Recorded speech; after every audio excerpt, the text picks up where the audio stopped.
एक तीव्र और जादुई नीली रोशनी के धमाके के साथ बिजली की करकराहट चारों ओर फैल जाती है और तभी युद्ध के मैदान में एक जोरदार वापसी होती है। हमारा मेन कैरेक्टर अपनी आंखों में एक नए संकल्प के साथ वापस आ चुका है। उसके चेहरे पर लगी चोटें और धमक यह साफ कर रही है कि वह हार मानने वालों में से नहीं है। वह मन ही मन अपनी अगली चाल की योजना बनाता है और जानता है कि हमला शुरू करने से पहले उसे अपने दुश्मन के संतुलन को बिगाड़ना होगा।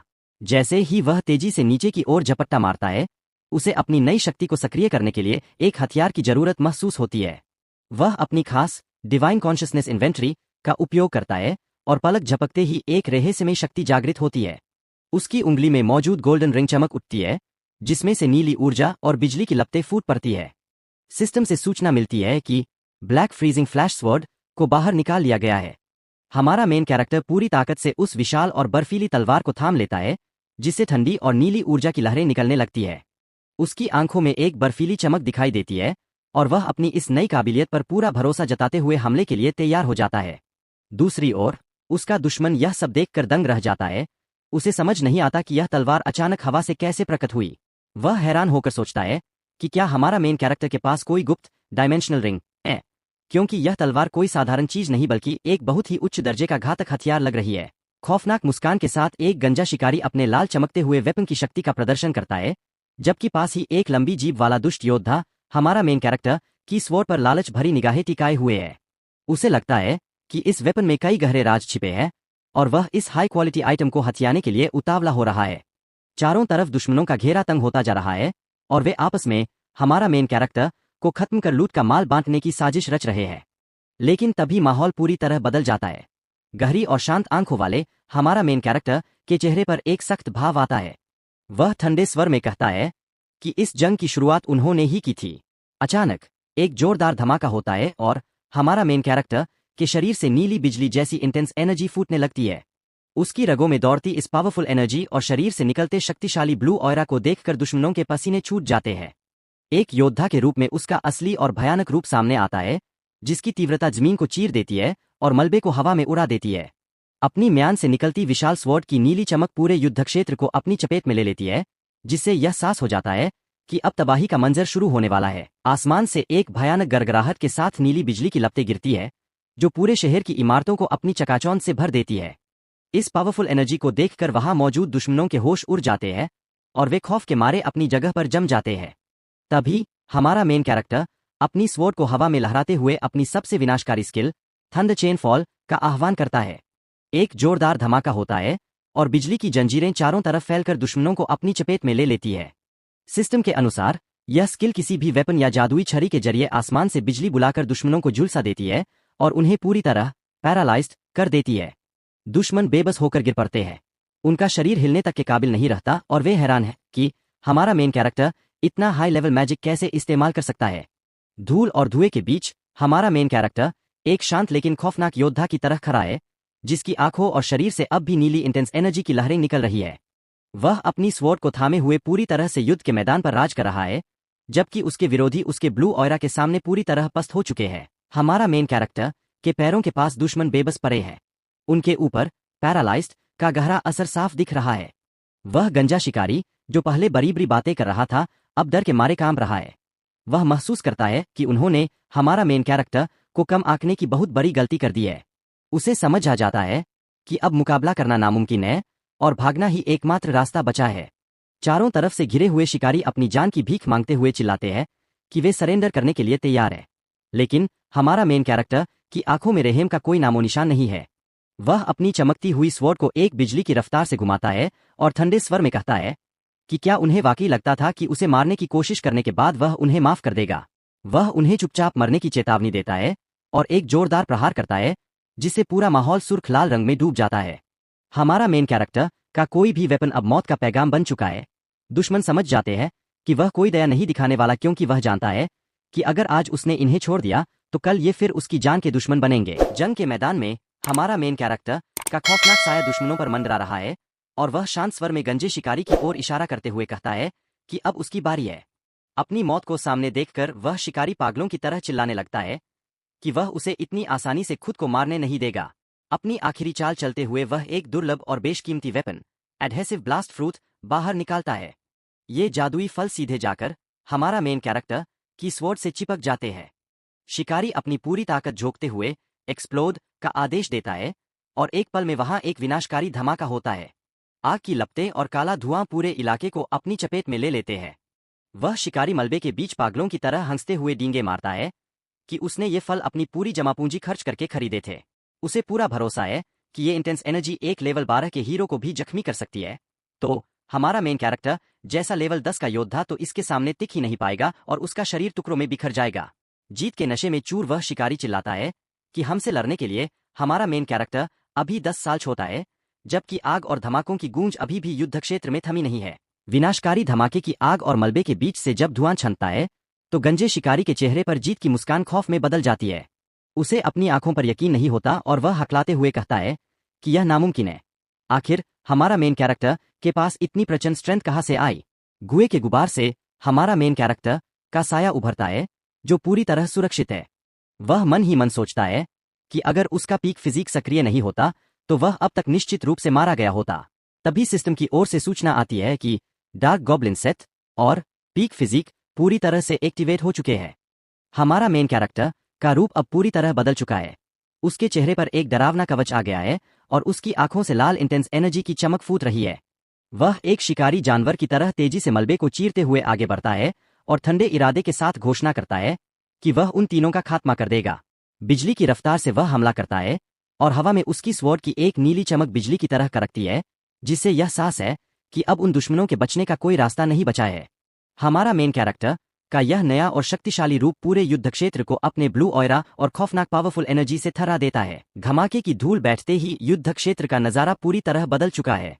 हमारा मेन कैरेक्टर के प्रचंड प्रहारों ने क्रेजी वुल्फ के सदस्यों का नामोनिशान मिटा दिया है। मलबे और धुएं के बीच खड़ा हमारा मेन कैरेक्टर शांत लहजे में कहता है कि अगर वह इन्हें जीवित छोड़ देता तो खुद को कभी सुरक्षित महसूस नहीं कर पाता। वह अपनी स्वॉर्ड को म्यान में रखते हुए एक गहरी सांस लेता है और खुद से कहता है कि यह सब इसलिए हुआ क्योंकि उसका लेवल अभी भी कम है। वह इस क्रूर दुनिया की हकीकत पर गौर करता है जहां कमजोरों को निगल लिया जाता है।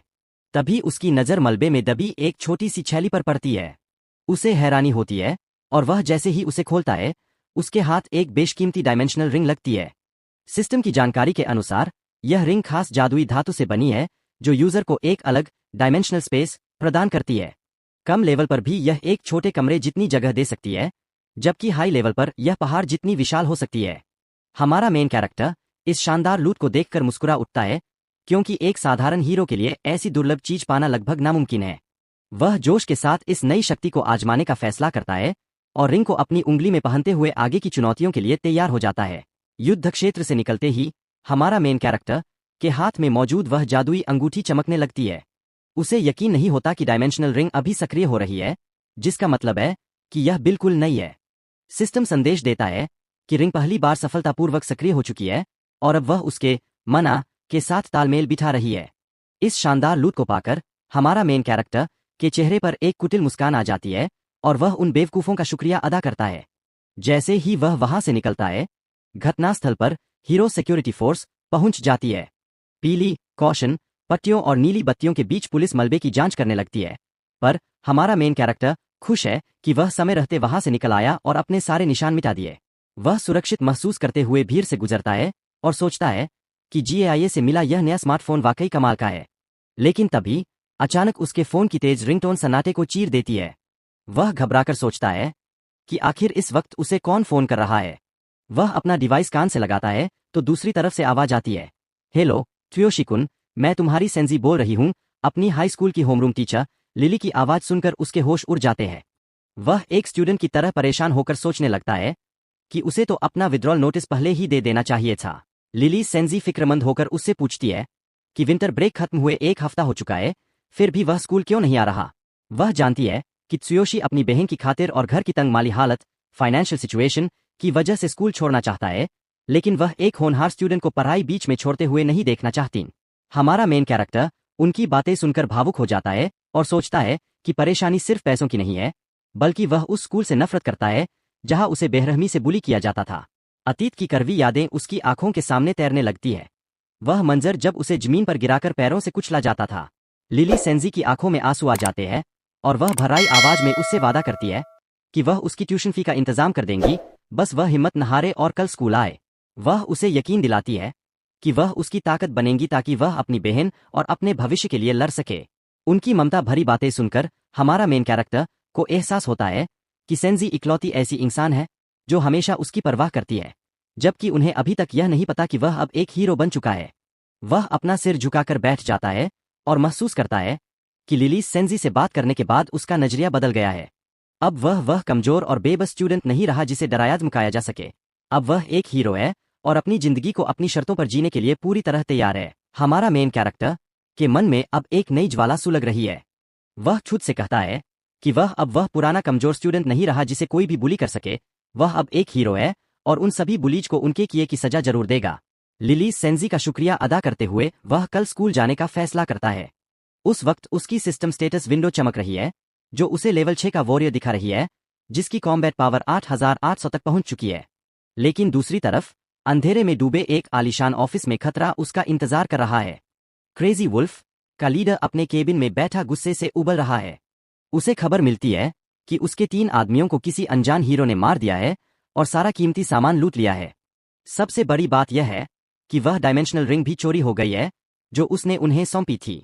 वह अपनी उंगलियों से मेज थपथपाते हुए एक क्रूर मुस्कान के साथ कहता है कि उस चोर को अंदाजा भी नहीं है कि उस रिंग पर पहले से ही ट्रैकिंग मैजिक लगा हुआ है। सिस्टम के अनुसार यह जादू किसी भी चीज की सटीक लोकेशन बता सकता है और इसे हटाना नामुमकिन के बराबर है। वह अपने सामने रखे मैप पर एक लाल चमकते हुए पॉइंट को देखता है और दहाड़ता है कि क्रेजी वुल्फ से चोरी करने के बाद वह उसे जिंदा नहीं छोड़ेगा। यह लेवल 21 का खतरनाक वॉरियर अपनी मेज पर मुक्का मारकर अपने आदमियों को आदेश देता है कि उस चोर को फौरन पकड़कर उसके पास लाया जाए। अगली सुबह का सूरज एक नई होप और स्ट्रगल के साथ उदय होता है, जहां हमारा मेन कैरेक्टर और करीना एक साथ चलते हुए दिखाई देते हैं।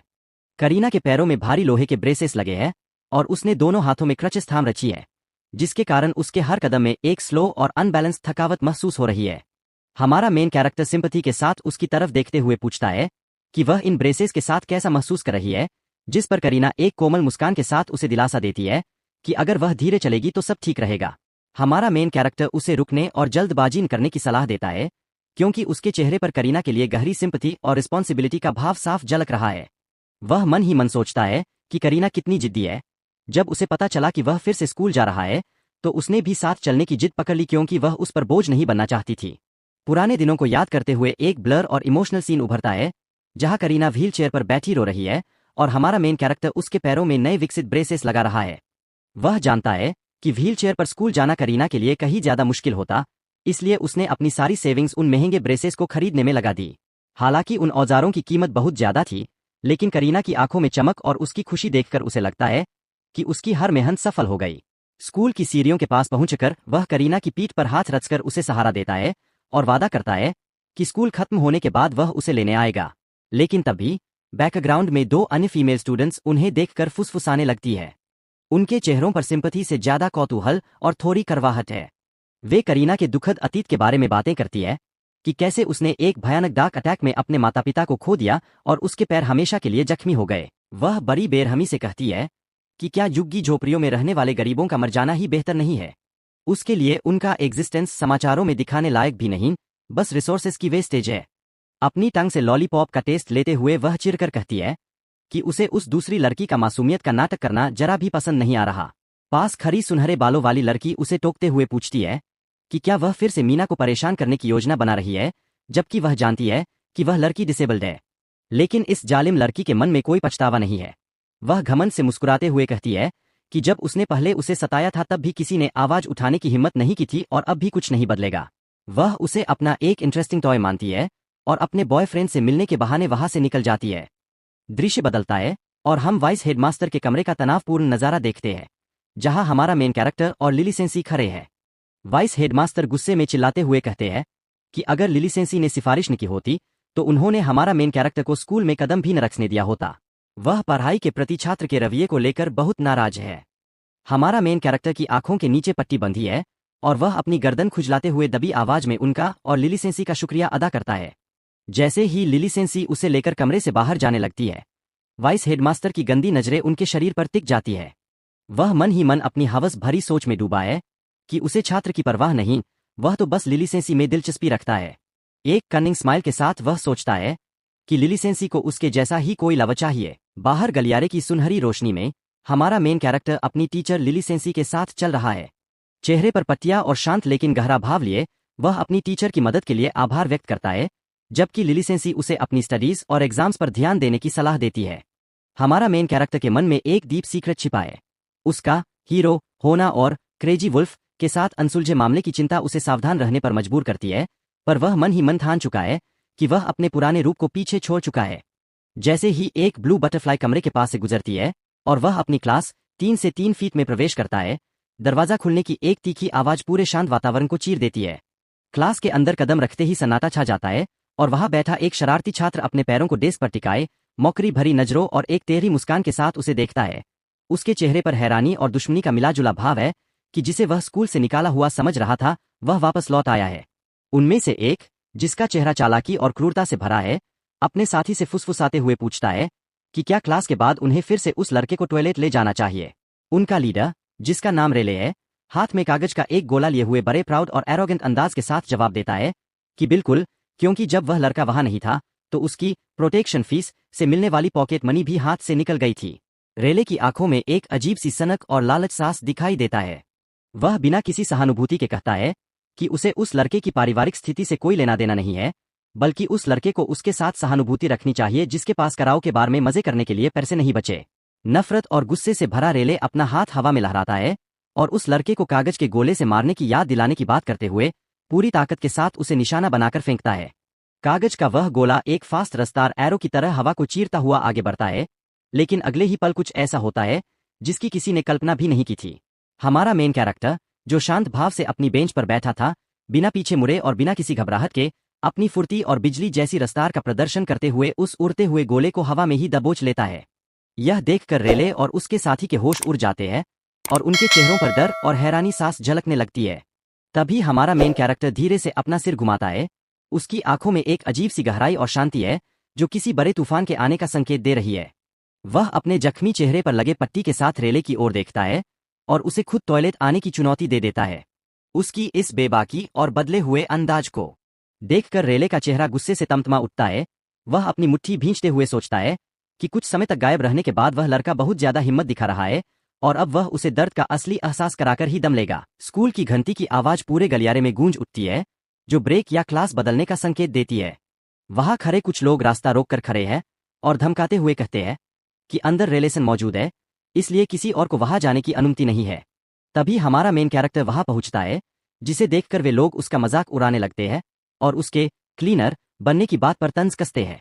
वे अपनी पावर का इस्तेमाल करते हुए उससे प्रोटेक्शन फी मांगते हैं और उसे डराने की कोशिश करते हैं कि अगर उसने बात नहीं मानी तो अंजाम बुरा होगा। लेकिन हमारा मेन कैरेक्टर तनिक भी डिस्टर्ब नहीं होता। उसकी आंखों में एक अजीब सी कोल्ड ग्लेयर और डीप ब्लू ऑरा उभर आता है। वह निडर होकर उनकी धमकी को इफ नॉट कहकर चैलेंज देता है। उसकी इस बेखौफ चुप्पी और खतरनाक लुक को देखकर सामने खड़े गुंडे एक पल के लिए सहम जाते हैं, लेकिन फिर गुस्से में तिल मिलाकर वे उस पर हमला करने के लिए आगे बढ़ते हैं। जैसे ही वे उसे मारने की कोशिश करते हैं, हमारा main character speed of light और इनक्रेडिबल पावर के साथ उनके वार को हवा में ही दबोच लेता है। हमारा मेन कैरेक्टर की आंखों में एक अकल्पनीय और रहस्यमय चमक उभरती है, जो उसके भीतर आए एक बड़े बदलाव की गवाही दे रही है। वह खुद से दृढ़ता के साथ कहता है कि कल तक जिस इंसान में अपनी रक्षा करने की हिम्मत नहीं थी, आज वह पूरी तरह बदल चुका है। जैसे ही उसकी डिवाइन आई सक्रिय होती है, उसकी ताकत का स्तर और उसकी जादुई क्षमताएं एक चमकती हुई जादुई स्क्रीन पर उभर आती है। सिस्टम उसे एक योद्धा के रूप में पहचानता है, जिसके पास डार्क गॉब्लिन सेट जैसे शक्तिशाली उपकरण और ब्लैक फ्रीजिंग फ्लैश स्वॉर्ड जैसा घातक हथियार है। उसकी कॉम्बैट पावर 8800 तक पहुंच चुकी है, जो किसी भी साधारण इंसान की कल्पना से परे है। अपनी दिव्य दृष्टि से जब वह सामने खड़े गुंडों को देखता है, तो उसे उनके सिर पर नो क्लास और नो कॉम्बैट पावर जैसे शब्द दिखाई देते हैं, जो यह साफ कर देते हैं कि वे उसके सामने एक मामूली खतरे के बराबर भी नहीं है। जब वे गुंडे उसे पकड़ने की कोशिश करते हैं, तो हमारा मेन कैरेक्टर बिजली की फुर्ती से उन पर टूट पड़ता है। उसके शरीर की हरकतें इतनी तेज है कि वे केवल हवा में लहराती परछाइयों की तरह दिखती है। एक जोरदार प्रहार और हड्डियों को चटका देने वाली किक के साथ वह उन्हें धूल चटा देता है। वहां खड़ा रेले नाम का लड़का इस मंजर को देखकर बुरी तरह सहम जाता है। उसके पसीने छूटने लगते हैं और वह समझ नहीं पाता कि आखिर यह सब क्या हो रहा है। वह याद करता है कि कैसे यही सुयोशी त्सुयोशी कभी कमजोर हुआ करता था और आज उसकी आंखों से निकलती लाल और नीली ऊर्जा उसे एक पूरी तरह से अलग और खूंखार इंसान बना रही है। जैसे ही वहां मौजूद अन्य लोग खतरे को भांप कर भागने की बात करते हैं, हमारा मेन कैरेक्टर एक शांत लेकिन डरावनी आभा के साथ उनके सामने खड़ा हो जाता है। उसकी गहरी और ठंडी नजरें यह साफ कर देती है कि अब खेल के नियम बदल चुके हैं और वह किसी को भी आसानी से नहीं छोड़ने वाला। गुस्से से उबलते हुए एक युवक की आंखों में बदले की आग साफ दिखाई दे रही है। वह अपने दांत पीसते हुए पीछे मुड़कर देखता है और वहां से जाने लगता है। उसे देख हमारा मेन कैरेक्टर मन ही मन सोचता है कि उस युवक का प्राइड अभी भी टूटा नहीं है और शायद उसे मिली किक्स काफी नहीं थीं। वह खुद को समझाता है कि अच्छा हुआ उसने अपनी ताकत पर काबू रखा, वरना अगर वह अपनी पीक फिजिक का इस्तेमाल करता तो वे सब अब तक जिंदा नहीं होते। कहानी का रुख एक क्लासरूम की ओर मुड़ता है, जहां एक मजबूर लड़की, जिसके पैरों में भारी मेटेलिक ब्रेसेस लगे हैं, बड़ी ही मासूमियत से अपनी दोस्त हारूचान से माफी मांगती है कि उसकी वजह से उसे बार बार परेशानी झेलनी पड़ती है। तभी अचानक एक तेज झटके के साथ हवा में हलचल होती है और एक ऊंची आवाज गूंजती है, हटो, मुझे उस वुमन से काम है। करीना के हाथ से उसकी नोटबुक क्रूअली छीन ली जाती है और हवा में पन्ने फटने की आवाज आती है। सामने खड़ी काली आंखों वाली एक इन्फ्लुएंशियल गर्ल बेहद घमंड और अधिकार के साथ खड़ी है, जबकि दूसरी लड़की डर के मारे अपने सिर को पकड़कर झुक जाती है। वह इन्फ्लुएंशियल गर्ल कड़े शब्दों में चेतावनी देती है कि अगर अब किसी ने कुछ भी कहा तो अगला वार सीधे चेहरे पर होगा। वह दबदबा कायम करते हुए कहती है कि काफी समय से स्कूल न आने की वजह से उसे अपनी सेवा के लिए कोई गुलाम नहीं मिला, जो उसके लिए काफी अनोइंग था। वह एक मेज पर पैर टिकाकर बैठ जाती है और बेहद ठंडे अंदाज में पूछती है कि इस नुकसान की भरपाई कैसे की जाएगी। घबराहट और डर से कांपते हुए करीना धीमी आवाज में कहती है कि उसके पास देने के लिए मनी नहीं है। यह सुनकर वह लड़की एक कुटिल मुस्कान के साथ उसकी ओर झुकती है और अपनी आंखों में एक अजीब सी चमक लिए बेहद डरावनी बात कहती है, मनी, क्या तुम्हारे पैरों में लगी वो चीजें सेलेबल नहीं है? पूरा कमरा एक खौफनाक सन्नाटे और दहशत में डूब जाता है। दृश्य की शुरुआत एक गहरी बेबसी और डर के साथ होती है, जहां उस मासूम लड़की की आंखों में शौक और घबराहट साफ दिख रही है। वह कांपते हुए अपने लेग ब्रेसेस को देख रही है और उसके मुंह से बस इतना ही निकलता है, द ब्रेसेस? नो।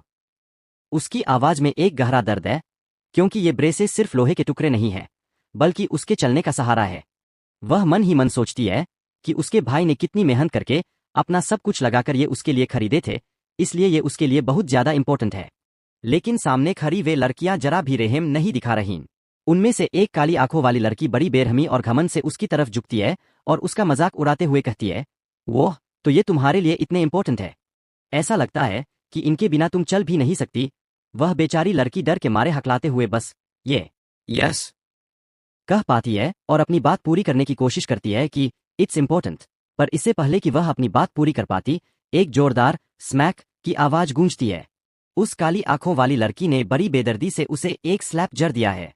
पूरे क्लासरूम में सन्नाटा छा जाता है। बाकी स्टूडेंट्स बस चुपचाप ये सब देख रहे हैं, किसी में भी उसे बचाने की हिम्मत नहीं है। वह लड़की उस पर चिल्लाती है, सो वहात, जैसे उसे उस मासूम के दर्द से कोई फर्क ही नहीं पड़ता। तभी स्कूल की घंटी किनकोन बजती है और क्लास की टीचर अंदर आती है। टीचर सख्ती से कहती है, क्लास शुरू हो रही है, अपनी सीट्स पर वापस जाओ। काली आंखों वाली लड़की पीछे मुड़कर देखते हुए चिढ़कर कहती है, टच, टीचर यहाँ आ गई। खैर, अब ये 6 पीरियड है, लेकिन जाने से पहले वह उस लड़की को डराते हुए एक आखिरी चेतावनी देती है, करीना, स्कूल के बाद सीधे घर जाने की जरूरत भी मत करना। हमारी बात अभी खत्म नहीं हुई है, अब क्लास शुरू हो चुकी है। टीचर सामने ब्लैक बोर्ड पर कह रही है, अपनी टेक्स्ट बुक खोलो, आज हम। लेकिन करीना का ध्यान पढ़ाई में बिल्कुल नहीं है। उसके माथे पर पसीने की बूंदें हैं और उसकी आंखों में गहरा फियर साफ दिख रहा है। वह अपनी नीची नजरों से बस यही सोच रही है कि जैसे ही ये क्लास खत्म होगी, उसे यहां से किसी भी तरह भागना होगा। वह मन ही मन घबराई हुई है और सोच करीना अपनी रक्षा के लिए स्कूल के पीछे वाले रास्ते बैक गेट से भागने का मन बना चुकी है, ताकि वह उन बेरहम लड़कियों से बच सके। दृश्य बदलता है और हम ग्रेड 3 सेक्शन 3 के उस कमरे को देखते हैं जो त्सुयोशी's क्लासरूम यानी हमारा मेन कैरेक्टर की क्लास है। टीचर अपनी डेस्क पर किताब बंद करते हुए ऐलान करती है, आज का लेसन यही खत्म होता है। वह बच्चों को विदा करते हुए प्यार से कहती है, घर जाते समय अपना ख्याल रखना, be careful on your way home. जैसे ही क्लास खत्म होती है, मॉनिटर जोर से चिल्लाता है, स्टैंड अप, और सभी स्टूडेंट्स एक साथ खड़े होकर अदब से टीचर का शुक्रिया अदा करते हैं, thank you very much. Teacher जाने ही वाली होती है कि तभी एक चश्मे वाली लड़की हिचकिचाते हुए पास आती है और पूछती है, त्सुयोशी, मैं आई, यानी क्या वह हमारा मेन कैरेक्टर से बात कर सकती है? हमारा मेन कैरेक्टर पलटकर शांति से जवाब देता है, हाँ, बोलो क्या बात है। वह लड़की थोड़ी फिक्रमंद दिखती है और पूछती है, क्या तुम्हें अब स्कूल की आदत हो गई है? तुम काफी समय तक एब्सेंट रहे थे। वह उसकी खैरियत जाना चाहती है और मुस्कुराते हुए आगे कहती है, मुझे लगा शायद आज मैं तुम्हारी किसी तरह मदद कर सकूं। उसकी बातों में हमदर्दी साफ झलक रही है। हमारा मेन कैरेक्टर के चेहरे पर एक हल्की और सुकून भरी मुस्कान आती है।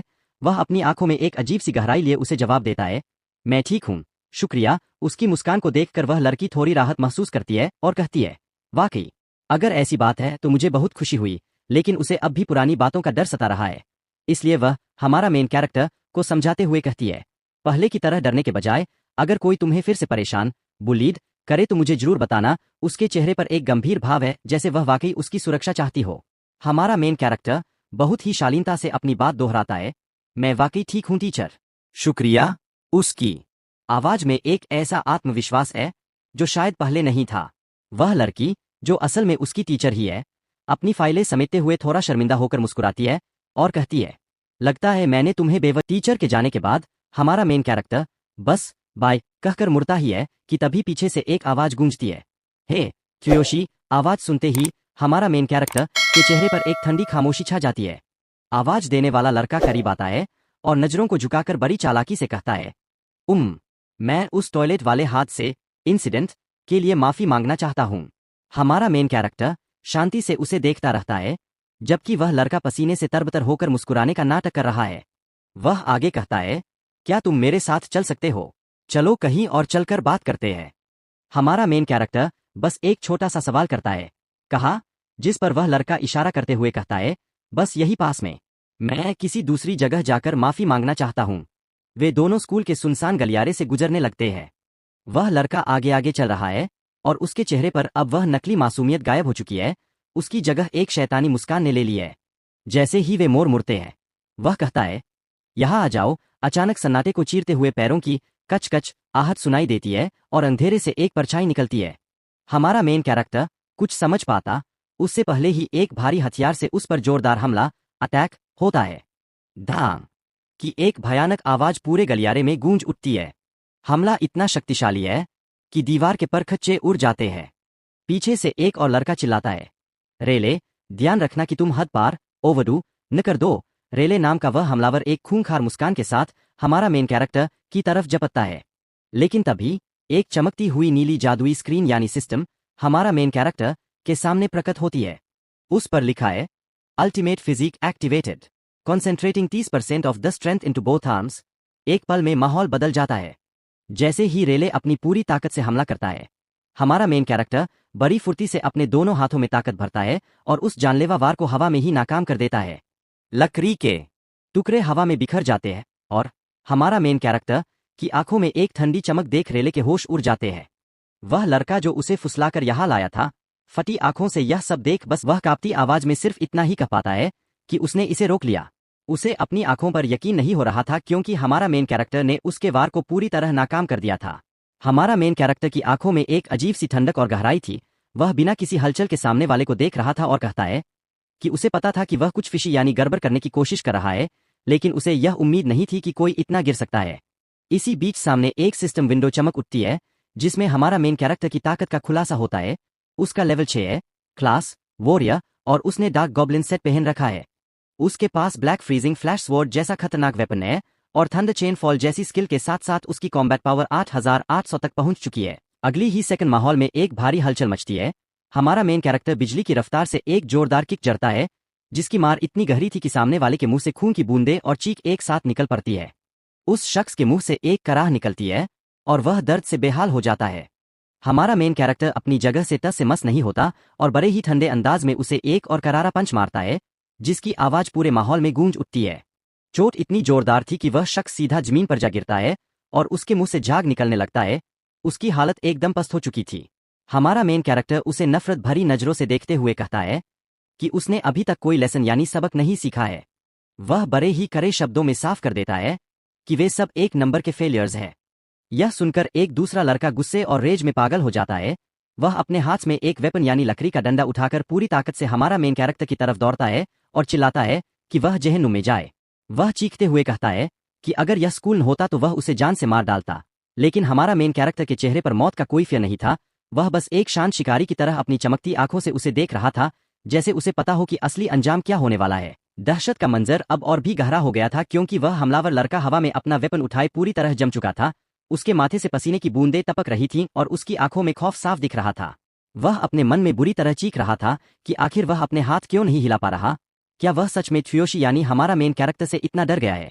उसे अपनी बेबसी पर यकीन नहीं हो रहा था। तभी हमारा मेन कैरेक्टर बहुत ही शांत और बर्फीली आवाज में उसकी आंखों में देखते हुए कहता है, गो टू स्लीप। और इसके साथ ही एक ऐसी खौफनाक शांति छा जाती है जो किसी तूफान के आने का इशारा थी। अगले ही पल एक जोरदार धमाके जैसी आवाज होती है और हमारा मेन कैरेक्टर का हाथ बिजली की फुर्ती से चलता है। वह लड़का अपनी पकड़ खो देता है और उसका डंडा हवा में उछलकर दूर जा गिरता है। वह लड़का जमीन पर ढेर हो चुका था और हमारा मेन कैरेक्टर उसे जमीन पर पड़े देख बिना किसी पछतावे के कहता है कि वह अपनी बहन को लेने जाने के लिए पहले ही लेट हो चुका है, इसलिए वे लोग आज सिर्फ हीरोज लॉ की वजह से बच गए हैं।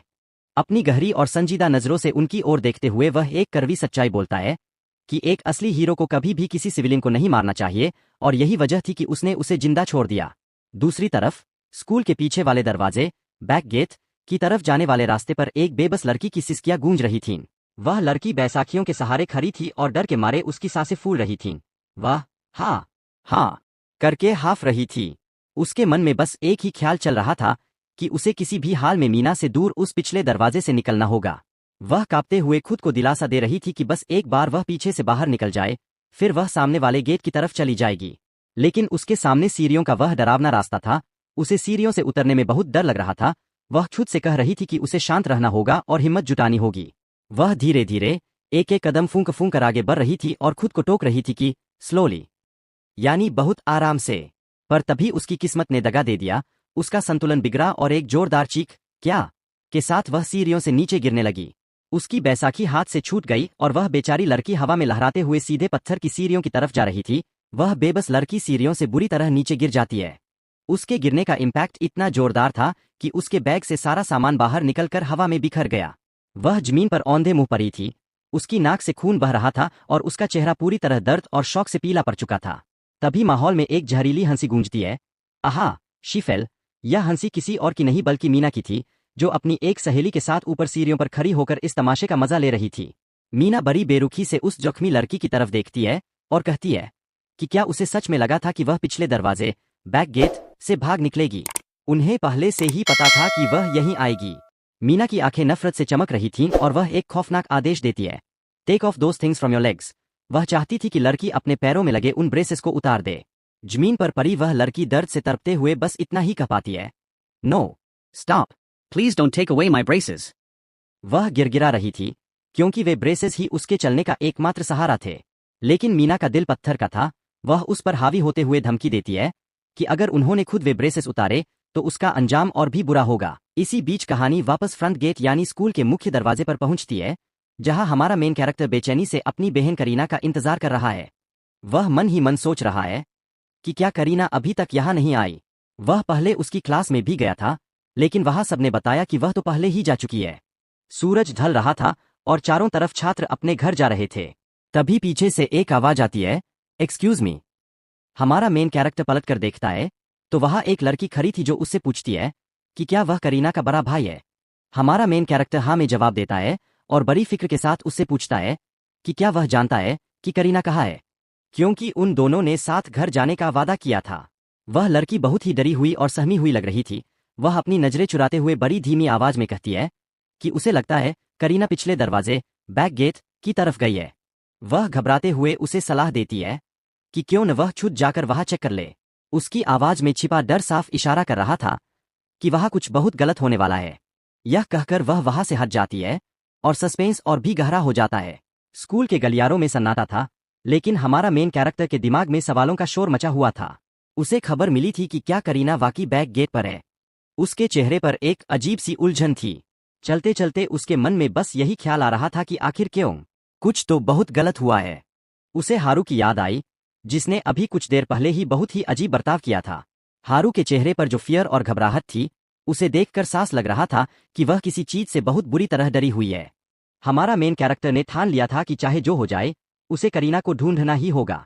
वह तेजी से सीढ़ियों की तरफ बढ़ा, क्योंकि बैक गेट तक पहुंचने के लिए इन सीढ़ियों को पार करना जरूरी था। उसके मन में रह रहकर एक ही शंका उठ रही थी कि क्या करीना सच में यहाँ आएगी। जैसे ही वह ऊपर पहुंचा, उसकी आंखों के सामने जो मंजर था उसने उसे पूरी तरह शॉक कर दिया। उसकी आंखें फटी की फटी रह गईं। सामने जमीन पर हारू गिरी हुई थी। उसकी हालत देखकर रूह कांप जाए। उसका सामान बिखरा पड़ा था। एक जूता पैर से निकल चुका था और पास ही उसकी वैसाखी गिरी हुई थी। उसके सफेद कपड़ों पर खून के गहरे लाल धब्बे साफ नजर आ रहे थे। हमारा मेन कैरेक्टर का दिल बैठ गया। वह गहरी पेन और एंगर से भर उठा। उसने देखा कि हारू ने हिम्मत जुटाकर अपनी नजरें उठाईं। उसके चेहरे पर चोट के निशान थे और होंठों से खून रिस रहा था। उस बेबसी की हालत में भी हारू ने अपने भाई को देखकर बड़ी मुश्किल से टूटी हुई आवाज में पूछा, बिग ब्रदर, आप यहाँ क्यों हैं? उसकी आंखों में आंसू और चेहरे पर छाई वो मासूमियत इस वक्त एक गहरे जख्म की तरह लग रही थी। अचानक उसके सामने एक सिस्टम विंडो पॉपअप हुई। Activate divine eye, target Kareena analysing targets injury. Kareena ने अपनी आंखों में दर्द छिपाते हुए झूठ बोलने की कोशिश की। उसने मुस्कुराते हुए कहा, आहा, बिग ब्रदर, यह मेरी गलती है। मैं सीढ़ियों से नीचे गिर गई थी। लेकिन सिस्टम की बर्फीली सच्चाई कुछ और ही बयां कर रही थी। हमारा मेन कैरेक्टर की आंखों के सामने करीना की चोटों का पूरा काला कच्चा चिट्ठा खुल गया। उसके माथे, फोरहेड पर पंच के निशान थे। उसके गालों, चीक्स पर कई स्लैप्स की वजह से सूजन और नील पड़ चुके थे। उसकी बाहों, आर्म पर बुरी तरह नोचने, पिंचेस के घाव थे। इतना ही नहीं, पेट, स्टमक के हिस्से में बेरहमी से मारी गई किक्स की वजह से इंटरनल ब्लीडिंग हो रही थी और कमर, वेस्ट पर भी भारी प्रहार किए गए थे। सिस्टम ने साफ तौर पर चेतावनी दी कि करीना के शरीर पर जगह जगह गंभीर चोटें और ब्रूजेस मौजूद है। हमारा मेन कैरेक्टर भारी कदमों से सीढ़ियों से नीचे उतरने लगा। उसके दिल में गुस्सा और पेन इस कदर भर चुका था कि उसका चेहरा शांत मगर खौफनाक लग रहा था। उसने भारी आवाज में बस इतना कहा, तो तुम गिर गई। बहुत दर्द हो रहा होगा। करीना अभी भी अपने घावों को छिपाने की नाकाम कोशिश कर रही थी और रोते हुए बोली, मैं कितनी बेवकूफ हूं कि सीढ़ियों से नीचे तक नहीं उतर सकती। मेरी चलने वाली छड़ी, वॉकिंग स्टिक, टूट गई है। मुझे माफ कर दीजिए। उसे डर था कि कहीं उसकी वजह से उसके भाई को कोई परेशानी न हो। हमारा मेन कैरेक्टर के दिमाग में वे भयानक दृश्य घूमने लगे कि कैसे किसी ने करीना को बेरहमी से पंच मारा होगा, कैसे उसे जमीन पर पटक कर अटैक किया गया होगा। करीना की सिसकिया और उसकी आखिरी बात की, मैं आपके लिए कोई मुसीबत खड़ी नहीं करना चाहती थी, बिग ब्रदर। हमारा मेन कैरेक्टर के सब्र का बांध तोड़ रही थी। उस मासूम बच्ची पर हुए इस जुल्म ने उसके अंदर के ज्वालामुखी को दहका दिया था। लेकिन मेरी छड़ी, वॉकिंग स्टिक, टूट गई है। मैं खड़ी नहीं हो पा रही हूं। उसकी हालत देख हमारा मेन कैरेक्टर का कलेजा मुंह को आ गया। वह तुरंत उसके पास घुटनों के बल झुका और बड़े ही प्यार से उसके बिखरे हुए बैग को समेटने लगा। उसने बहुत ही शांत और कोमल आवाज में कहा, आखिरकार हम परिवार हैं, इसलिए बोझ, बर्डन नाम की कोई चीज हमारे बीच नहीं होती। यहां गिरने से तुम्हें बहुत ज्यादा पेन हुआ होगा। करीना ने अपनी तकलीफ दबाते हुए धीरे से जवाब दिया, नहीं, मैं ठीक हूं। आप चिंता मत कीजिए। लेकिन हमारा मेन कैरेक्टर की नजरें उसकी चोटों और उसके पैरों पर लगे ब्रेसेस पर टिकी थीं। उसने फिक्रमंद होकर पूछा, हे, इन ब्रेसेस का क्या ये ठीक है? करीना ने राहत की सांस लेते हुए कहा, वे बिल्कुल ठीक है। यह सुनकर हमारा मेन कैरेक्टर के चेहरे पर एक हल्की सी मुस्कान आई और उसने सुकून से कहा, मुझे खुशी हुई। करीना की आंखों में थकान थी, लेकिन अपने भाई का साथ पाकर उसे एक अजीब सी शांति महसूस हो रही थी। तभी हमारा मेन कैरेक्टर ने बड़े ही लार से कहा, ठीक है, अब घर चलते हैं। जलते हुए सूरज की सुनहरी रोशनी पूरे आसमान में फैल चुकी थी। पक्षी अपने घर की ओर लौट रहे थे। हमारा मेन कैरेक्टर ने करीना को अपनी पीठ पर उठा लिया। वह खूबसूरत शाम, दूर उड़ते परिंदे और उनके बीच का वो गहरा रिश्ता उस मंजर को बहुत भावुक बना रहा था। चलते चलते हमारा मेन कैरेक्टर पुरानी यादों में खो गया और उसने मुस्कुराते हुए पूछा, क्या तुम्हें याद है, करीना? उस दिन भी मैंने तुम्हें इसी तरह अपनी पीठ पर उठाया था। करीना ने अपना सर उसके कंधे पर टिका दिया। उसका चेहरा अभी भी चोटों से भरा था, लेकिन वह सुरक्षित महसूस कर रही थी। हमारा मेन कैरेक्टर ने महसूस किया कि वक्त कितनी जल्दी बीत गया है और उसने दिल से कहा, मैं महसूस कर सकता हूं कि अब तुम कितनी बड़ी और समझदार हो गई हो। वो हल्के से मुस्कुराते हुए कहता है कि ये सब तो बहुत समय पहले हुआ था, लेकिन लड़की का जवाब उसके दिल को चीर देता है। वो कहती है कि हाँ, लेकिन मुझे तो ये सब कल की ही बात लगती है। उस भयानक दिन के बाद से हम हमेशा साथ रहे हैं। लड़की का चेहरा आंसुओं और खून से सना हुआ है। वो कांपती हुई आवाज में कहती है कि तुम ही वो इकलौते इंसान हो जो मेरे पास हो। हमारा मेन कैरेक्टर उसे अपनी बाहों में थामे हुए बहुत ही गंभीरता से कहता है कि उस दिन के बाद से मैं हमेशा से बहुत स्ट्रॉन्गर बनना चाहता था ताकि मैं तुम्हारी रक्षा कर सकूं। वो अपनी पुरानी बेबसी को याद करते हुए कहता है कि उस दिन मैं पूरी तरह पावरलेस था, पर अब मैं एक हीरो बन चुका हूं। वो एक अटूट वादे के साथ कहता है कि मैं तुम्हें वो सब दोबारा कभी एक्सपीरियंस नहीं करने दूंगा। उसकी बातें सुनकर लड़की कुछ पल के लिए शांत हो जाती है। उसकी आंखों में गहरा दुख और कृतज्ञता है। वो भारी मन से कहती है कि मैं जानती हूं तुम हमेशा अपना बेस्ट दे रहे हो, इसीलिए मैं तुम पर बोझ नहीं बनना चाहती। पर हमारा मेन कैरेक्टर उसकी बात को प्यार से काटते हुए कहता है कि तुम फिर वही बात कर रही हो, हम फैमिली है, तुम्हें पता है न। वो अपना बैग संभालता है और उस घायल लड़की को बेंच पर बिठाकर कहता है कि यही रुको, मैं बस अभी वापस आता हूं। लड़की हैरानी से पूछती है कि तुम कहाँ जा रहे हो? तो वो पीछे मुड़कर एक रहस्यमय शांति के साथ जवाब देता है कि मैं कुछ भूल गया हूं, मुझे उसे लेकर आना है। उसकी आंखों में एक बर्फीली चमक और गहरा एंगर साफ दिखाई दे रहा है। वो अपने गले की टाई को ठीक करते हुए आगे बढ़ता है। वही दूसरी ओर स्कूल के एक कमरे में जहां 2 नेन 3 कुमी क्लास 2 से 3 का बोर्ड लगा है, वहां से किसी की हंसी सुनाई देती है। एक लड़की बहुत ही घटिया तरीके से हंसते हुए कह रही है कि आहा, बहुत मजा आया। वो बड़े घमंड से बता रही है कि चूंकि वो लड़की अपने पैरों को बहुत डेस्परेटली बचाने की कोशिश कर रही थी, इसलिए वो किक्स के लिए पूरी तरह ओपन थी। क्लास के अंदर का माहौल बहुत ही जहरीला है। वहां खड़ी एक लड़की लंच खाते हुए बड़ी बेशर्मी से कह रही है कि लेकिन ये बहुत ही अनोइंग है कि हम उसके पैरों से वो चीजें नहीं निकाल पाए। मुझे लगता है कि हम उन्हें बेचकर कुछ पैसे कमा सकते थे, तो तुम पक्का उससे वो चीजें स्टील कर लेना।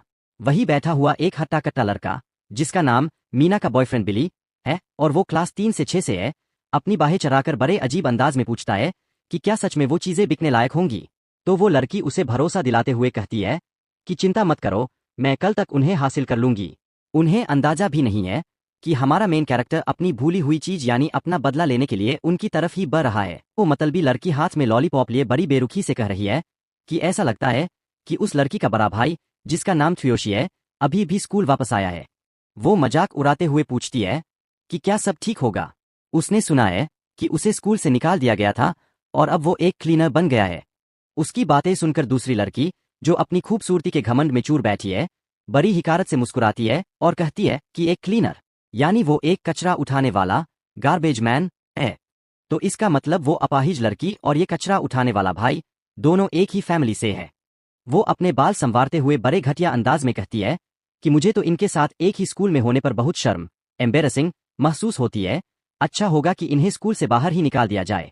वो लॉलीपॉप वाली लड़की पुरानी यादों में खोते हुए बताती है कि करीना अपने पैर टूटने से पहले काफी पॉपुलर थी। मेरी क्लास के बहुत सारे लड़के उसे पसंद करते थे। वो दिखने में बहुत क्यूट, स्मार्ट और स्टाइलिश थी। ये सुनकर बिली, जो मीना का बॉयफ्रेंड है, बड़ी बेशर्मी से मुस्कुराता है और कहता है कि क्या वो सच में इतनी क्यूट और स्टाइलिश है? मैं उसे अभी देखना चाहता हूँ। मीना को ये सुनकर गुस्सा, एंगर आ जाता है और वो अपनी टांगे फैलाकर बैठते हुए चिढ़कर कहती है कि हे, तुम मेरे सामने ये क्या कर रहे हो? उसकी आंखों में जलन सांस दिख रही है। बिली फौरन अपना हाथ मेज पर रखता है और उसे मनाने की कोशिश करते हुए कहता है कि नाराज मत हो, मेरा वो मतलब नहीं था। फिर वो मीना के करीब आते हुए एक घिनौनी साजिश रचता है और कहता है कि कल जब तुम उसके ब्रेसेस, पैरों के सपोर्ट चुरा लोगी, तो उन्हें कुछ पैसों में बेचने के बाद हम साथ में एंजॉय करेंगे। वो बड़े आत्मविश्वास से कहता है कि एक अपाहिज, क्रिपल्ड लड़की के खिलाफ ये करना तो बहुत ही आसान काम है। उन्हें इस बात का जरा भी अंदाजा नहीं है कि मौत उनके दरवाजे पर खड़ी है। ठीक उसी पल कमरे के बाहर अंधेरे में डूबा हुआ हमारा मेन कैरेक्टर खड़ा है। उसकी आंखों में एक खौफनाक चमक है और चेहरे पर पट्टी बंधी हुई है। वो बिना किसी आहट के कमरे के अंदर कदम रखता है। जैसे ही वो दरवाजे से अंदर आता है, कमरे के अंदर मौजूद बिली, मीना और वो दूसरी लड़की एकदम से हैरान, शॉक रह जाते हैं। उनकी हंसी गायब हो जाती है और चेहरे पर डर सांस दिखने लगता है। बिली अपनी कुर्सी से आधा खड़ा होते हुए गुस्से और घबराहट में चिल्लाता है कि किसकी हिम्मत हुई इस कमरे में घुसने की। पर हमारा मेन कैरेक्टर की खामोशी उस कमरे के शोर से कहीं ज्यादा डरावनी है, जो ये सांस बता रही है कि अब किसी को बख्शा नहीं जाएगा। और तभी हमारा मेन कैरेक्टर की धीमी लेकिन भारी आवाज गूंजती है, तो तुम ही वो हो जिसने करीना को चोट पहुंचाई है। हमारा मेन कैरेक्टर का चेहरा आधा साए में छिपा है, उसकी आंखों में एक अजीब सी ठंडी गहराई है जो किसी को भी डरा दे। वो अपनी शांत आवाज में आगे कहता है कि हालांकि उसने तो यही कहा था कि वो सीढ़ियों से गिर गई है। कमरे में मौजूद तीनों गुंडे एक पल के लिए सन्न रह जाते हैं। पीछे खड़ी वो लड़कियां मन ही मन सोचती है कि ये तो करीना का भाई है, लेकिन साथ ही उन्हें महसूस होता है कि कुछ तो गड़बड़ है। इसका अंदाज वैसा नहीं जैसा उन्होंने सोचा था। मीना बड़े ही घमंड के साथ बिली की ओर मुड़ती है और उकसाते हुए कहती है कि क्या तुम अपनी बहन का बदला, रिवेंज लेने की सोच रहे हो? अगर ऐसा है तो तुम गलत वक्त पर आए हो, है ना बिली? बिली अपनी उंगलियों को चटकाता है। बोकी बोकी, हड्डियों के टूटने की वो आवाज कमरे के तनाव को और बढ़ा देती है। वो बड़े ही अपमानजनक तरीके से मुस्कुराते हुए कहता है कि त्सुयोशी, वही कचरा उठाने वाला, गार्बेज मैन, सही कहा ना? तुम एक 3 RDS स्टूडेंट हो और फिर भी तुमने मेरे बारे में, यानी बिली दी ग्रेट के बारे में कुछ नहीं सुना।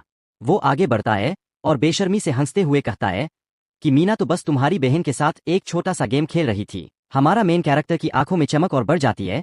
वो बहुत ही शांत लेकिन खतरनाक आवाज में पूछता है, तो तुमने एक अपाहिज, क्रिपल्ड लड़की को धक्का देने और उसे सीढ़ियों से नीचे गिराने का फैसला किया, सही कहा ना? बिली अपनी उंगली से कान खुजलाते हुए बड़ी बेरुखी से कहता है कि ओए गार्बेज मैन, क्या तुम्हें कोई शिकायत, कंप्लेंट्स है? क्या तुम माची मांग रहे थे? हा हा हा। पीछे से वो मतलबी लड़कियां भी उसका साथ देती है। उनमें से एक कहती है कि हमारे लिए इसे इसकी औकात समझाना अब और भी आसान होगा। दूसरी लड़की चिढ़कर कहती है कि इस जैसे एक मामूली कचरा उठाने वाले की हिम्मत कैसे हुई हमारा कीमती वक्त बर्बाद करने की। लेकिन तभी बिली का चेहरा अचानक पीला पड़ जाता है। हमारा मेन कैरेक्टर ने इतनी बिजली जैसी फुर्ती और ताकत से अटैक किया कि सामने वाले गुंडे को संभलने का 1 सेकंड भी नहीं मिला। उस गुंडे का चेहरा शॉक और पेन से पूरी तरह काला पड़ गया है और उसकी उंगलियां बुरी तरह टूट चुकी है। वह दर्द के मारे पागलों की तरह चीखने लगता है, एच माई फिंगर। उसकी चीखें पूरे कमरे में गूंज उठती है और वह अपनी टूटी हुई उंगलियों को पकड़कर कराहते हुए कहता है, तुम्हारी हिम्मत कैसे हुई, ओ कमीने इंसान। वहां मौजूद लड़कियां यह सब देखकर पूरी तरह दंग रह गई है। उनके चेहरों पर गहरा फियर और हैरानी साफ दिखाई दे रही है। उनमें से एक लड़की की आंखों में पसीना और शौक है। वह अपनी जगह पर जम सी गई है और बस यही सोच पा रही है, रुको, आखिर यह क्या हुआ? उसे अपनी आंखों पर यकीन ही नहीं हो रहा कि पलक झपकते ही पासा कैसे पलट गया। तभी पास खड़ी दूसरी लड़की भी इसी टेंशन को महसूस करते हुए धीरे से बुदबुदाती है, सिर्फ तुम ही नहीं हो जिसे समझ नहीं आ रहा, वहां का पूरा एटमॉस्फेयर अब पूरी तरह बदल चुका है। तभी हमारा मेन कैरेक्टर की परछाई दरवाजे के पास दिखाई देती है। उसकी पीठ कैमरे की तरफ है और उसके शरीर से निकलने वाला दबाव इतना भारी है कि वहां खड़ा हर इंसान अपनी जान की भीख मांगता हुआ महसूस कर रहा है। उसकी आवाज में एक ठंडी और जानलेवा शांति है जब वह कहता है, मैं तुम में से किसी को भी यहां से भागने नहीं दूंगा। जैसे ही वह मुड़ता है, उसकी आंखें गुस्से से लाल चमक रही है। वह पूरी तरह से एक शिकारी की तरह दिख रहा है। अचानक उसके सामने सिस्टम की एक चमकती हुई विंडो खुलती है जो उसकी असली ताकत का खुलासा करती है। हमारा मेन कैरेक्टर अब एक लेवल 6 का वॉरियर बन चुका है। उसने डार्क गॉब्लिन सेट पहन रखा है और उसके हाथ में ब्लैक फ्रीजिंग फ्लैश स्वॉर्ड जैसी खतरनाक वेपन है। उसकी कॉम्बैट पावर अब 8800 तक पहुंच चुकी है और उसके पास थंडर चेन फॉल और हेवन शेकर जैसी विनाशकारी स्किल्स है। अब खेल पूरी तरह उसके कब्जे में है और दुश्मनों के पास बचने का कोई रास्ता नहीं बचा। क्लासरूम का माहौल एकदम गर्म था, जहां हमारा मेन कैरेक्टर बिल्कुल शांत खड़ा था, पर उसकी आंखों में एक अजीब चमक थी। उसके सामने 3 लोग खड़े थे और हमारा मेन कैरेक्टर की सिस्टम विंडोज उनके ऊपर फ्लोट कर रही थीं, जिन पर साफ लिखा था, no occupation, no combat, no threat. इसका मतलब ये लोग दिखने में तो बड़े बन रहे थे, पर असलियत में कोई थ्रेट नहीं थे। वहां खड़ी एक लड़की गुस्से में चिल्लाई, वॉट, तुम ये क्या कर रहे हो?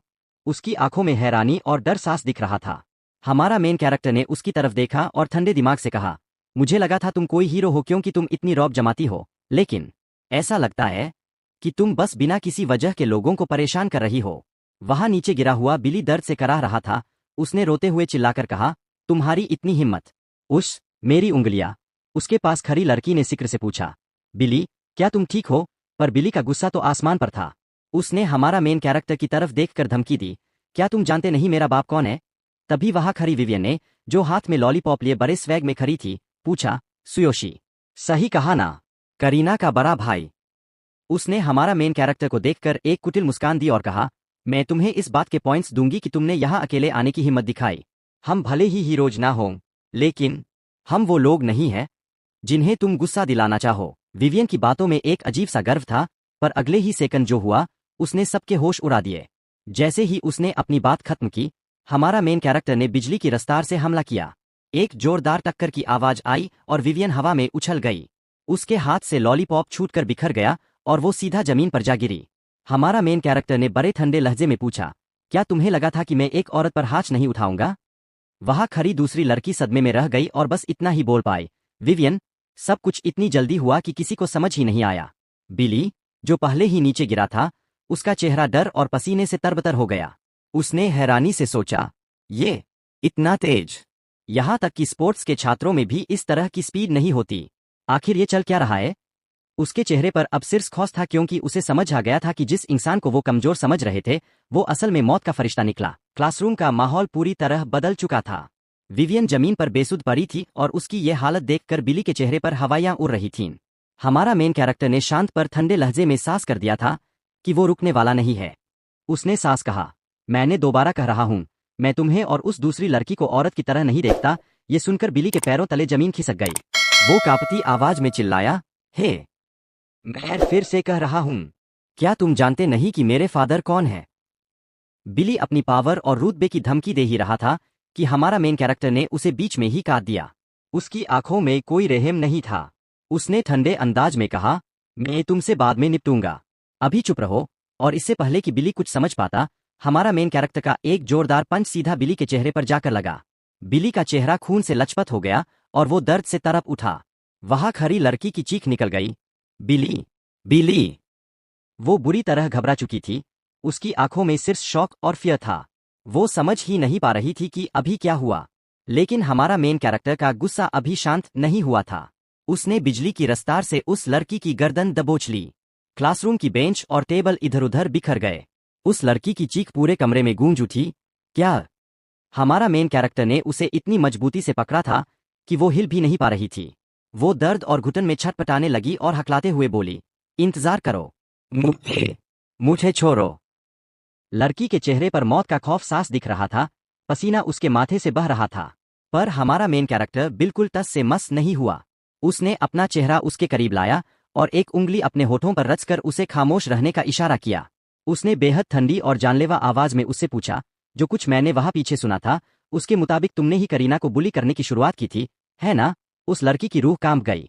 हमारा मेन कैरेक्टर ने अपनी बात खत्म करते हुए कहा, अब बेहतर होगा कि तुम मेरी बात ध्यान से सुनो।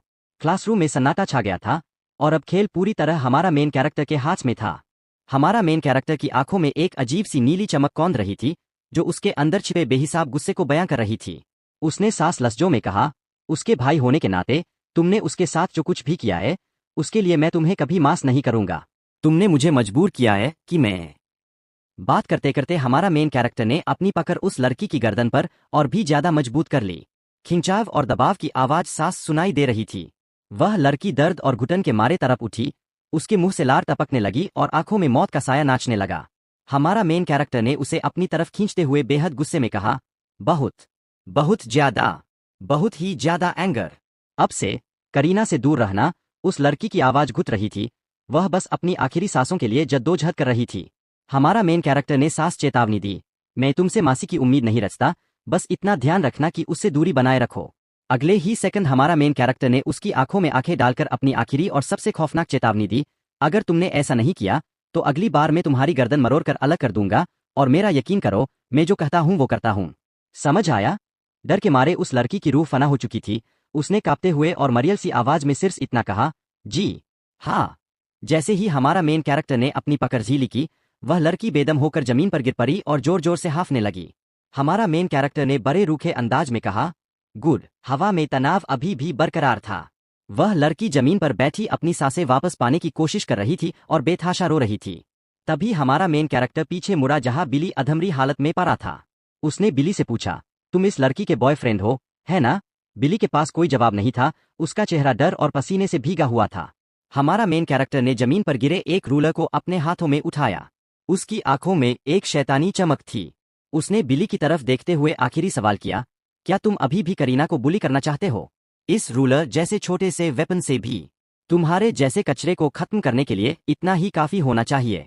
हमारा मेन कैरेक्टर के साए और उसकी लाल आंखों ने यह साफ कर दिया था कि आज के बाद क्लासरूम का नजारा पहले जैसा कभी नहीं होगा। क्या तुम अभी भी करीना को बुली करना चाहते हो? उसके स्वर में एक ऐसी चेतावनी है जो रूह कंपा दे। वह उस रूलर को इस तरह थामता है जैसे वो कोई मामूली चीज नहीं बल्कि कोई घातक वेपन हो। हमारा मेन कैरेक्टर बहुत ही शांत लेकिन खौफनाक लहजे में कहता है कि इस तरह के एक साधारण रूलर के साथ भी वह उस जैसे कचरे को खत्म करने के लिए काफी है। सामने खड़ा शख्स बुरी तरह से शौक में है। उसके चेहरे पर पसीने की बूंदें साफ देखी जा सकती है और वह हकलाते हुए बस इतना ही कह पाता है, रुको। हमारा मेन कैरेक्टर के भीतर का एंगर अब चरम पर है। उसकी एक आंख से लाल रंग की डरावनी रोशनी चमक रही है जो उसके भीतर छिपी किसी भयानक शक्ति का संकेत दे रही है।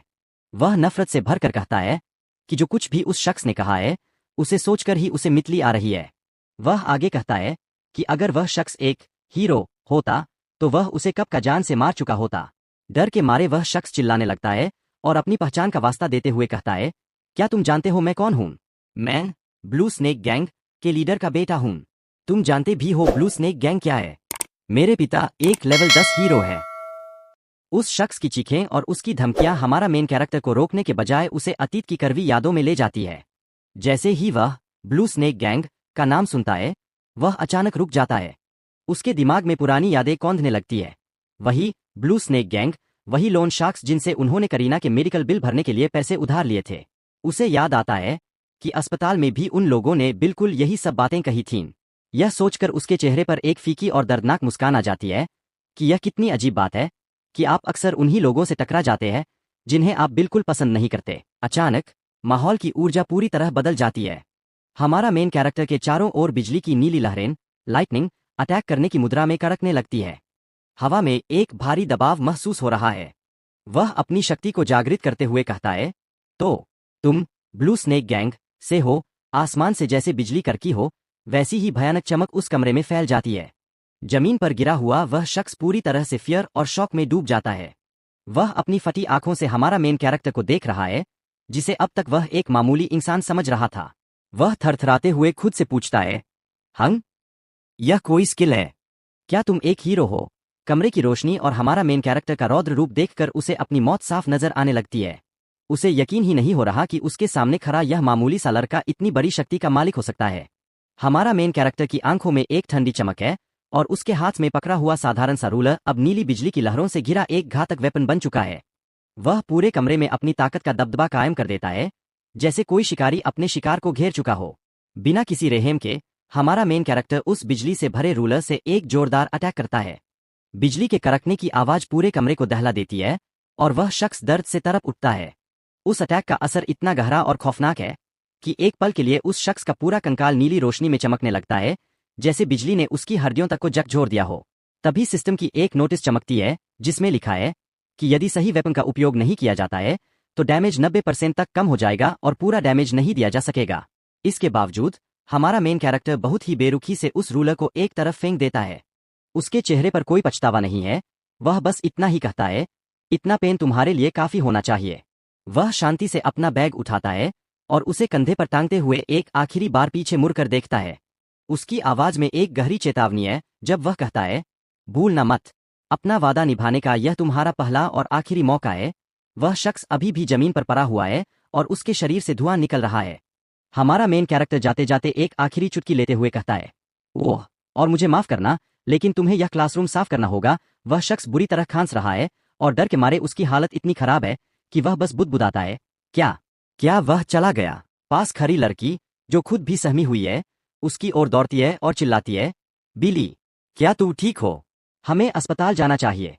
बिली, जिसके चेहरे पर पेन और गुस्से का मिला-जुला भाव है, अपनी चोटों को सहलाते हुए कहता है, नहीं, मुझे बस थोड़ा आराम करने की जरूरत है।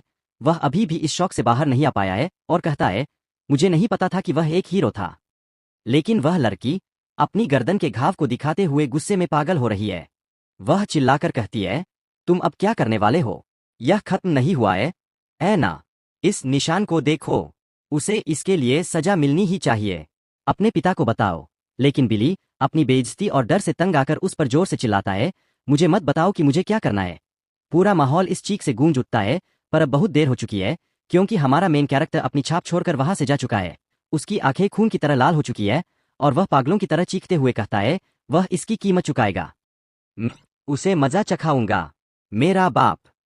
बिली की आंखों में एक सनकीपन है, जैसे वह किसी भी हद तक जाने को तैयार हो।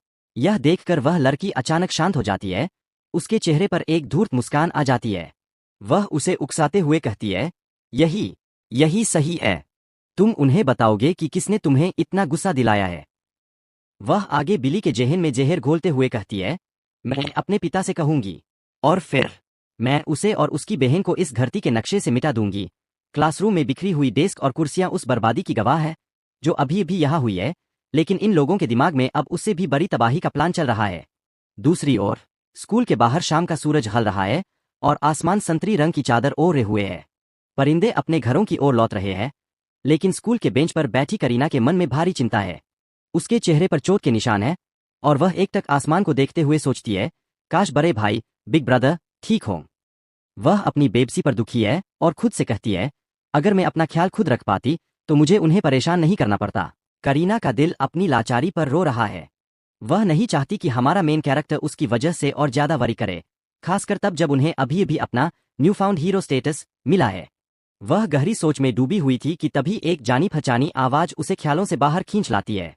करीना, आवाज सुनते ही वह चौंक जाती है और उसके मुंह से बस एक हल्की सी आवाज निकलती है, आह। वह मुड़कर देखती है तो सामने हमारा मेन कैरेक्टर खड़े हैं। उनके चेहरे पर वही पुरानी, प्यारी और सुकून देने वाली मुस्कान है। अपने गाल पर लगे एक छोटे से बैंडेज के बावजूद वह इतने शांत दिख रहे हैं जैसे कुछ हुआ ही न हो। वह बड़ी नरमी से कहते हैं, मुझे माफ कर दो कि मैंने तुम्हें इतना इंतजार कराया। चलो अब घर चलते हैं। उनकी आंखों की चमक करीना के सारे फियर को जैसे एक पल में खत्म कर देती है और वह उसे सहारा देने के लिए आगे बढ़ते हैं। वो अपनी पीठ दिखाते हुए कहता है, here let me give you a piggy back ride, और साथ ही वो ये भी जोड़ता है कि वो उनके सारे बैग्स भी खुद ही उठा लेगा। जैसे ही शाम की सुनहरी रोशनी झलने लगती है, हमारा मेन कैरेक्टर के दिमाग में खतरों का हिसाब किताब चलने लगता है। उसे पता चलता है कि ब्लू स्नेक गैंग का युवा लीडर असल में एक लेवल 10 हीरो है और वो बिली का पिता है। उसे इस बात का पूरा यकीन है कि बिली अब अपने पिता के पास जाकर रोएगा और उन्हें उकसाएगा ताकि वो उन पर अटैक कर सकें। चारों तरफ दुश्मनों की तादाद बहुत ज्यादा है और करीना की जान भी खतरे में है। इसलिए हमारा मेन कैरेक्टर खुद से कहता है कि वो अब अपना गार्ड डाउन करने का रिस्क बिल्कुल नहीं ले सकता। शहर की भीड़ भाड़ वाली सड़कों पर चलते हुए जहां लोग अपने पालतू कुत्तों को घुमा रहे हैं, हमारा मेन कैरेक्टर करीना को अपनी पीठ पर लादे हुए एक गहरा फैसला लेता है। वो मन ही मन कसम खाता है, Kareena, I won't let them hurt you anymore. अब वक्त आ गया है उस दुनिया को पीछे छोड़ने का। और जैसे ही दी अदर वर्ल्ड का सिस्टम पोर्टल खुलता है, नजारा पूरी तरह बदल जाता है। आसमान में उड़ते हुए एक विशाल पंख वाले क्रीचर पर सवार होकर वो बादलों के पार निकल जाते हैं। तभी एक जादुई आवाज गूंजती है, master, we've arrived in northern and here's what you need to know. एक बिल्ली जैसे कान वाली लड़की सामने आती है और उसे समझाती है कि शहर पहुंचते ही वो एक ऑफिशियल क्वेस्ट में हिस्सा ले पाएगा, लेकिन इसके लिए उसे पहले शहर के एडवेंचरर्स गिल्ड में जाकर रजिस्टर करना होगा। वो उसे जानकारी देती है कि शहर में उसे टैवर्न, ब्लैकस्मिथ शॉप और टूल शॉप जैसी हर जरूरी चीज मिल जाएगी। ये सब सुनकर हमारा मेन कैरेक्टर के अंदर एक नया जोश भर जाता है। वो अपने मुक्कों को भींचते हुए और एक चौड़ी मुस्कान के साथ कहता है, just the thing, I've been wanting to get some experience in warfare। उसे ये सब किसी रोमांचक खेल जैसा लग रहा है और वो अपनी पूरी ताकत के साथ चिल्लाता है, Sounds like a fun game। Let's go। I can't wait। उसके सामने अब सिटी ऑफ बीस्टमैन नॉर्दर्न का आलीशान और जादुई नजारा है, जहां ऊंची ऊंची मीनारें सूरज की रोशनी में चमक रही है। सिस्टम की नीली स्क्रीन उसके सामने चमक उठती है, जो उसकी ताकत का पूरा ब्यौरा देती है।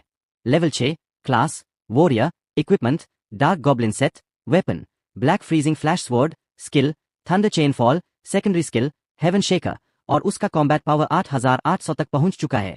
उस विशाल शहर की दहलीज पर खड़े होकर हमारा मेन कैरेक्टर अपनी नई मंजिल की ओर कदम बढ़ा देता है, जहां युद्ध और रोमांच उसका इंतजार कर रहे हैं।